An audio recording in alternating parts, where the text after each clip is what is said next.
चलो फटाफट से स्पोर्ट्स तक को सब्सक्राइब करो और हाँ, जो घंटी नजर आ रही है बिना देरी किए इस पर क्लिक करो। देश के गोल्डन बॉय नीरज चोपड़ा ने अचानक सोशल मीडिया पर अपनी शादी की तस्वीरें शेयर करके पूरे हिंदुस्तान को, पूरे वर्ल्ड को सरप्राइज़ दे दिया। सब चौंक गए अचानक। इस वक्त इस विषय पर, शादी पर बातचीत करने के लिए हमारे साथ उनके घर पर उनके चाचा सुरेंद्र है। सुरेंद्र जी, पूरे देश को सरप्राइज़ दे दिया आप लोगों ने। कानों कान न तो मीडिया को खबर लगी, न किसी एजेंसी को खबर लगी। कब शादी हुई, देश जानना चाहता है। बड़ी बेसब्री से इंतज़ार करा आप लोगों का। थोड़ा बताइए क्या कुछ हुआ, कैसे कर दिया मैंने जी?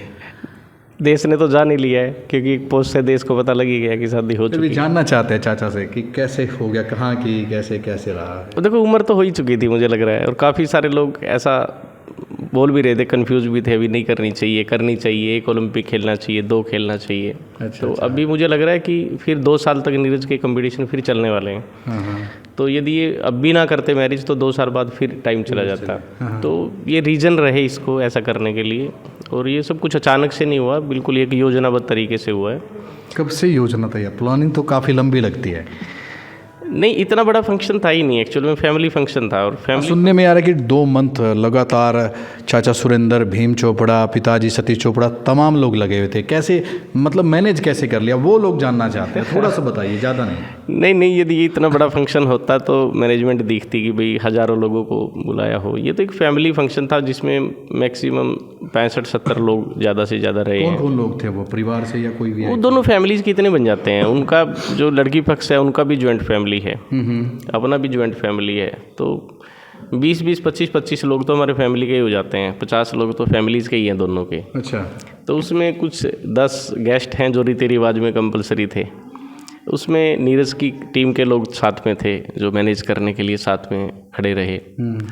मीडिया वाले थे, सॉरी वो फोटोग्राफर थे। तो मीडिया से बिल्कुल इस तरह से सस्पेंस एक्चुअल में वो मीडिया के लिए नहीं था। मुझे लग रहा है कि वो इतने अच्छे से हम लोग इंडिया में कर पाएँ, अपने देश में कर पाएँ, ये सब इसलिए ज़रूरी था। मीडिया का कोई डर नहीं कह सकते, क्योंकि मीडिया तो हमेशा सपोर्टिव ही रहती है, खिलाफ में नहीं रहती। लेकिन जो लग रहा था कि भाई इंडिया में रह के वो प्राइवेसी क्यों नहीं हो सकती, तो हमने वो कोशिश की।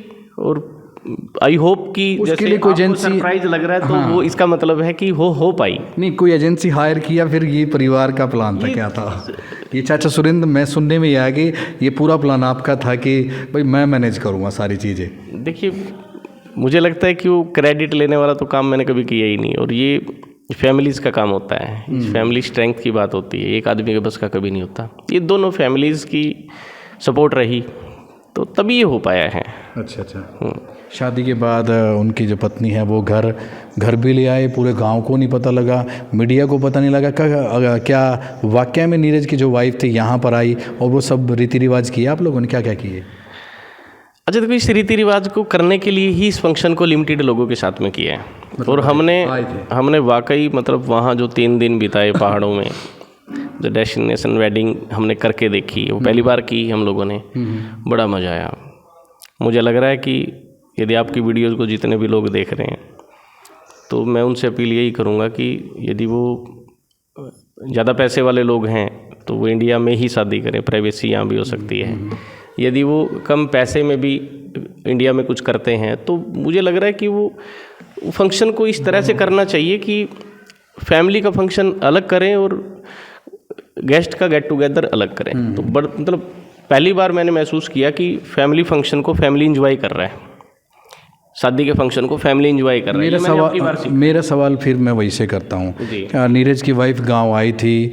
क्या जो रीति रिवाज हरियाणा के कल्चर है कि वो खेत में थान पे भी जाते हैं, तमाम देवी देवताओं की पूजा अर्चना करते हैं, क्या कब लेके आए, कितने बजे, गांव वालों को भनक तक नहीं लगी? कैसे मतलब क्या कुछ थोड़ा सा बताइए। इंटरेस्टिंग चीज़ें हैं लोगों को। इंटरेस्टिंग तो मतलब वैसे इस चीज़ को बना रहे हो, लेकिन एक आम आदमी है नीरज भी, जिसने अपनी लाइफ की शुरुआत की है। इंटरेस्टिंग तो ज़्यादा कुछ है नहीं, बस इसमें अच्छी चीज़ ये है कि हमने 3 दिन वहाँ पे रीति रिवाज से शादी की। 4th डेज अपने घर पे जो हमारी पुत्र वधू का जो गृह प्रवेश होता है, वो रस्म हमने अपने यहाँ खंडरा गाँव में की, और बहुत अच्छे से हम लोग कर पाए। अच्छा, हम लोगों ने 13-14 घंटे फैमिली के साथ बेटी ने बिताए, काफ़ी खुश थे। आप लोगों ने शॉपिंग की, बच्चों ने की, महिलाओं ने की, आपने की, नीरज ने शेरवानी खरीदी, मतलब किसी को कुछ अभी देखो यार, मतलब ये तो कहीं ना कहीं शायद सीखने के लिए एक अच्छी चीज़ हुई है। हम लोग ये तो नहीं कहते कि हम कर सकते थे, ऐसा हो गया ही। अच्छा एक बात बताइए, सुनने में यह है कि पंडित जी को भी नहीं पता था, मतलब कैसे, मतलब उसने भी ये बाहर चीज़ें नहीं निकाली, वो वाक्य बड़ा दिलचस्प यार है। मुझे मतलब मजाक ऐसा लग रहा है, ये हंसी छूट रही है, क्योंकि वो पूरे एपिसोड में क्या था कि अब वो होने तक तो हम स्ट्रेस में थे हाँ। कि ये कैसे होगा जो हम सोच रहे हैं, लेकिन अब वो हो गया है तो अब वो फन लग रहा है कि हम उनको नीरज के बारे में नहीं पता था? वो सारे फनी स्टेप्स थे। मतलब वो पंडित भी ऐसा ढूंढा गया यार जिसके पास कीपैड फ़ोन था, स्मार्टफोन नहीं यूज़ करता था, और उसको पूछा गया कि यार क्या तुम इसको जानते हो, तो पता लगा कि नहीं जानता पंडित। अच्छा। तो फिर बढ़िया यार, मतलब पंडित भी प्राइवेसी रखेगा, बताएगा नहीं किसी को। अच्छा चलिए बताइए, नेम है आप लोगों के पास, फेम है नीरज के पास, दहेज कितना लिया, कैसा लोग जानना चाहते हैं? अब देखो, हमने तो सुना है कि 1 रुपये लिया। हमने वैसे तो देखो अपना देश ही ले लिया, क्योंकि अपने देश में इस फंक्शन को कर लिया, तो हम लोग जो चाहते थे कि अपने देश में सब कुछ वो कर लिया।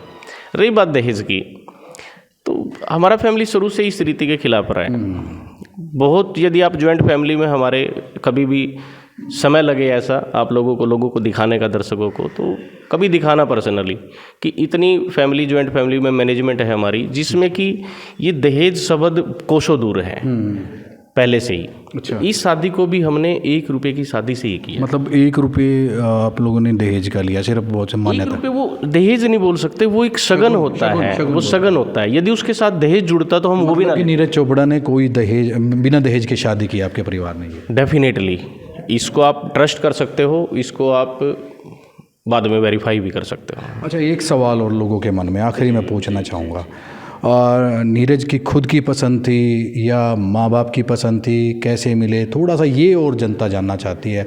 लव प्लस अरेंज क्या कुछ रहा होगा? देखिए, वो एक ही फील्ड के दोनों बच्चे हैं, एथलीट रहे हैं, वो एक दूसरे को जानते थे। दहेज, बिना दहेज की शादी की आपके परिवार ने? ये डेफिनेटली, इसको आप ट्रस्ट कर सकते हो, इसको आप बाद में वेरीफाई भी कर सकते हो। अच्छा एक सवाल और लोगों के मन में आखिरी में पूछना चाहूँगा, और नीरज की खुद की पसंद थी या माँ बाप की पसंद थी, कैसे मिले, थोड़ा सा ये और जनता जानना चाहती है। लव प्लस अरेंज क्या कुछ रहा होगा? देखिए, वो एक ही फील्ड के दोनों बच्चे हैं, एथलीट रहे हैं, वो एक दूसरे को जानते थे बहुत। मतलब एक दूसरे को काफ़ी, आपने मीडिया में इधर उधर से सुना भी, कभी किसी के साथ कुछ चलता था, कभी किसी के साथ। तो वो बेटर जानता था कि मुझे पूरी लाइफ जीनी है, मुझे दुनिया को दिखाने के लिए लाइफ नहीं जीनी है। वो 2 रूप होते हैं, एक वो है जो नीरज के पास अभी है, एक है जो उसकी पर्सनल लाइफ है। तो पर्सनल लाइफ तो वो पर्सनल ही जी सकता था, इसलिए उसने ऐसा डिसीजन लिया। फैमिली से वेरीफाई किया कि क्या आप परमिशन करते हो कि मैं ऐसा करूं, नहीं तो हम लोग बैक फुट पे भी जा सकते हैं, आपकी हाँ ना हो। तो मुझे लग रहा है कि ये लव प्लस अरेंज था, ये फोर्सली डिसीजन नहीं था।